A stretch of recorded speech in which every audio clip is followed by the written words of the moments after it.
Hey, Kareen.club community and members. We are coming on another training here today, understanding and calculating your FDIC and how to leverage it. There has been so much misinformation out there. I want to make sure you, my community, understands what FDIC is all about, because the information I think that a lot of people are understanding what this means is that it's only limited up to $250,000. There is actually more to that than just the plain flat $250,000. FDIC insurance covers all deposit accounts at insured banks and savings associations, including checking, savings accounts, money markets, deposit accounts, and certificate of deposits, otherwise known as CDs, up to the insurance limit. The role of FDIC. Let's talk about what the role of FDIC is. The FDIC stands for Federal Deposit Insurance Corporation. It's an independent agency created by Congress to maintain stability and public confidence in the nation's financial system. To accomplish this mission, the FDIC insures deposits, examines and supervises financial institutions for safety, soundness, and consumer protection, makes large and complex financial institutions resolvable, and manages receiverships. The FDIC does not insure money invested in stocks. So this is important to note, because stocks, bonds, mutual funds, life insurance policies, annuities, or municipal securities, even if you purchase it from an insured bank or savings association, they are not going to be covered by FDIC. So please take note of that, because we want to make sure that we don't give the wrong information out there for people. Understand that these types of products and services are not going to be FDIC insured. FDIC insurance is backed by the full faith and credit of the United States government. Since the FDIC was established in 1933, no depositor has lost one penny of FDIC insured accounts. They have been around for quite a long time. Deposit insurance is one of the significant benefits of having an account at an FDIC insured bank. It's how the FDIC protects your money in the unlikely event of a bank failure. You might be thinking, Kareen, how do I know that the financial institution I am banking with are FDIC insured banks? Listen, when you go inside these financial institutions, they usually have a plaque that says they're FDIC. And if they don't, you can simply ask.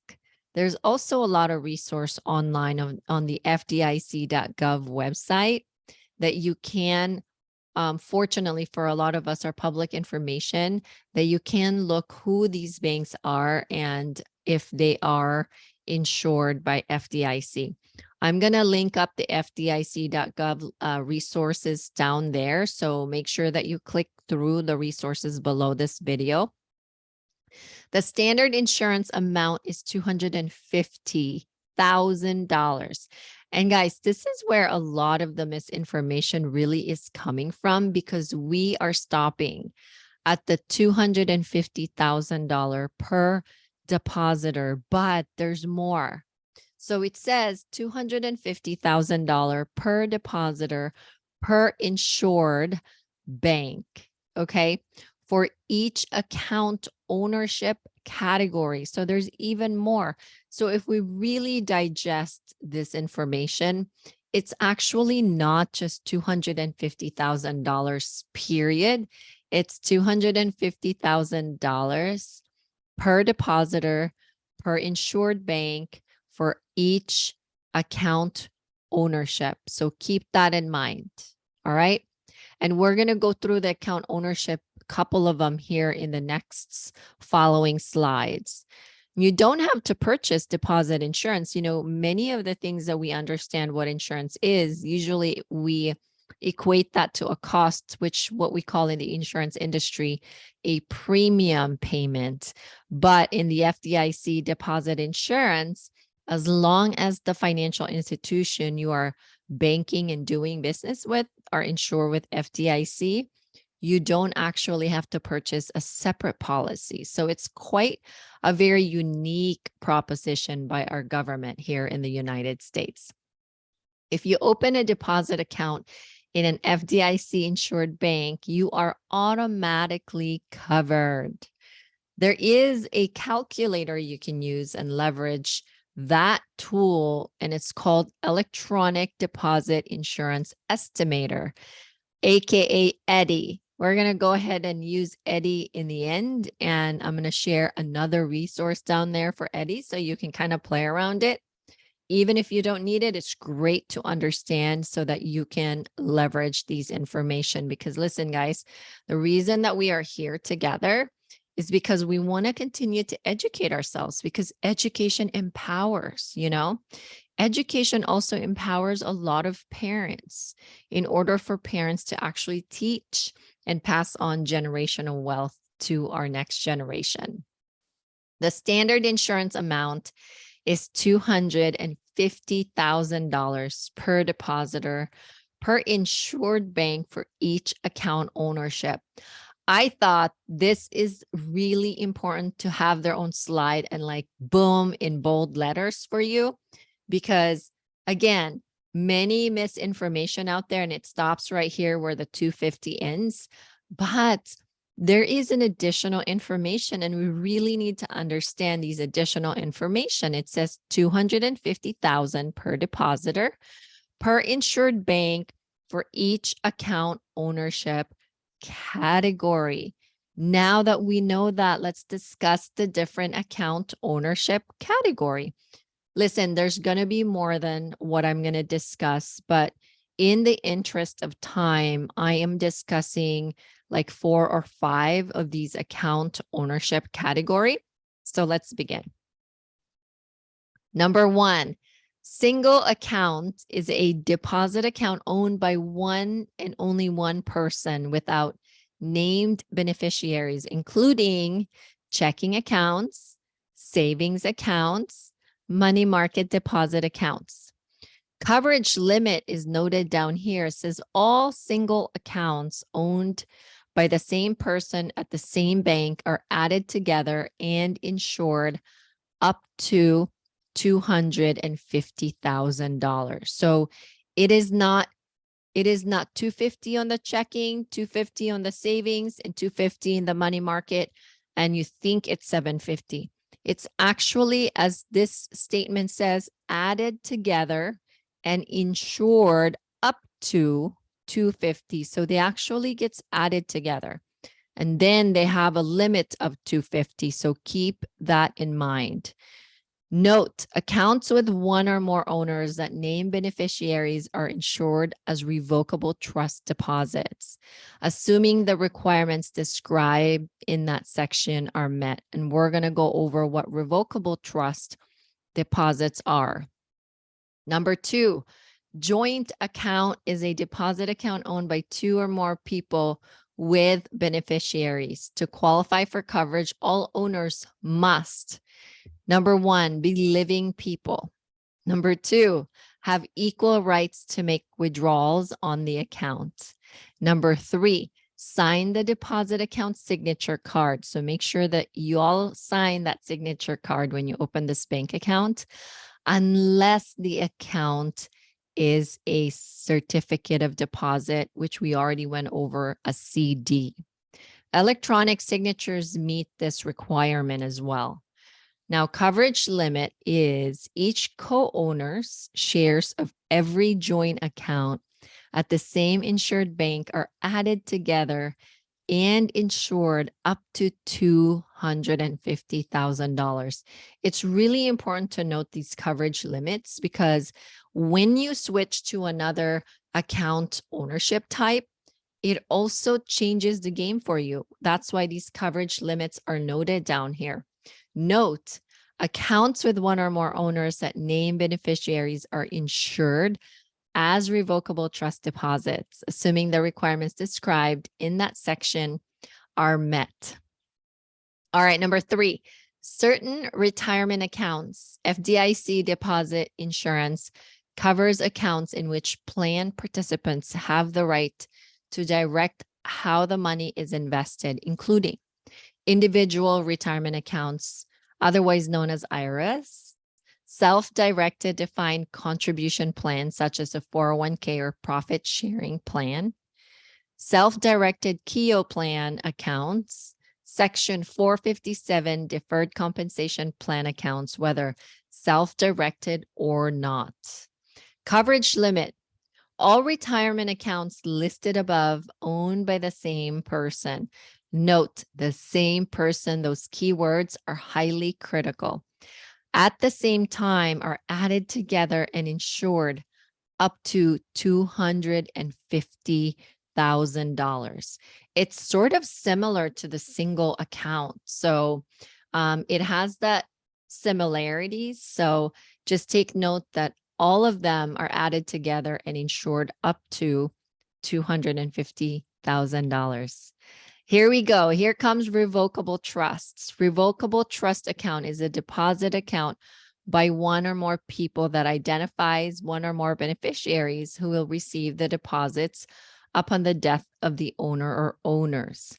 This includes both formal living trusts and informal in trust for, which is ITFs, or payable on death, which is what we call POD accounts. A revocable trust can be revoked, terminated, or changed at any time at the discretion of the owner or owners. The account title must disclose the trust relationship with phrases such as living or family trust, POD, or ITF. Beneficiaries must be people, charities, or nonprofit organizations and must either be named in the bank records or identified in the trust document. And by the way, you may wonder, like, where do I get those trust documents, Karine? They must be drawn by an attorney, you guys, because a trust document is a legal document. And unless you're a trust lawyer, even if you're a lawyer, sometimes each lawyers have each other's lane of geniuses. You have divorce lawyers, you have trust attorneys, you have business and contracts attorneys, you have immigration lawyers, you have trademark attorney, and all of that stuff, you know. Make sure that these trusts are drawn by the proper professional. Coverage limit. All retirement accounts listed above owned by the same person at the same bank are added together and insured up to, here comes the same figure that we see over and over again, $250,000. So really, we are now on number 4, which is revocable. Wait a minute. Let's see. 1, 2, 3, 4. Number 5, actually. Revocable trust account is a deposit account held in connection with an irrevocable trust established by statute or written trust agreement. The owner contributes deposits or other property to the trust and gives up all power to cancel or change the trust. So irrevocable trust accounts are the opposite of revocable trust accounts. So make sure that you pay attention to this, because what happens is you can have pretty much have all 5 kinds of accounts, and each of them is insured at $250,000, which means that if you have 5 account type ownership and all the 5 that we've gone over, guess what? You're insured up to 1.25 million if you own each of these accounts, because each of these accounts are limited up to 250. And because, remember, because, let me show you really quick. Remember, it's $250,000 per depositor, per insured bank for each account ownership. So you can literally be under the same roof of one insured bank, but have 5 different account ownerships category, and you will have 250,000 multiplied by 5 different account ownership. And then you add another mix to it, which are the different kinds of financial institutions. And if you have a lot of money, you can really get creative with it. Okay. So that being said, coverage limit on irrevocable trusts typically have contingent interests, which result in the trust being insured for a maximum of $250,000, regardless of the number of beneficiaries designated. However, the non-contingent interest of a beneficiary in all irrevocable trusts established by the same person and held at the same bank are added and insured up to $250,000. Click here for more information about deposit insurance coverage for irrevocable trust accounts. Guys, let's go ahead and click on the electronic deposit insurance estimator, the EDI calculator. This EDI calculator is going to calculate for you if you are insured enough or not, if you're outside of insurance. That way you're aware and fully aware of where, what's happening and where you're at. If you have more than $250,000, which, I hope that you are in this financial literacy and personal finance journey to eventually get multiple of those 250,000. But the other thing too that we teach is we want to multiply them, right? Because we all know that when we park them in the financial institution, sometimes they don't really grow as fast as we would like. So electronic deposit insurance estimator is going to be right there. Look down underneath in our resources linked up for you and for your convenience. Some housekeeping, you guys. Thank you for being here for this segment and for this amazing training about FDIC. It has been long overdue because of what's happening with the banking crisis right now. But just some housekeeping for you. Make sure you check the resources below this video. I was already alluding to it. If you're not yet inside the private Facebook group of Kareen.club, make sure you knock on the door and come join us. We also have a Kareen.club private house on Clubhouse. Join us in there so you can post questions as they come up for you in between trainings every other week. This is the first training of February 2023. This is actually not the first training of February 2023. I just honestly forgot to change the date. This is the first training for March 2023. Listen, do the work. It's not going to do the work for you unless you do the work. Hashtag do the work. Post success and wins inside our Facebook group and also inside our house on the streets of Clubhouse, our private house in the comfort of our home, Kareen.club. This space is for all of us to enjoy. So please join. I am your super hosts and hashtag to mother the world. You all know that's my vision, to mother the world through financial literacy. Thank you for being here. Until next time.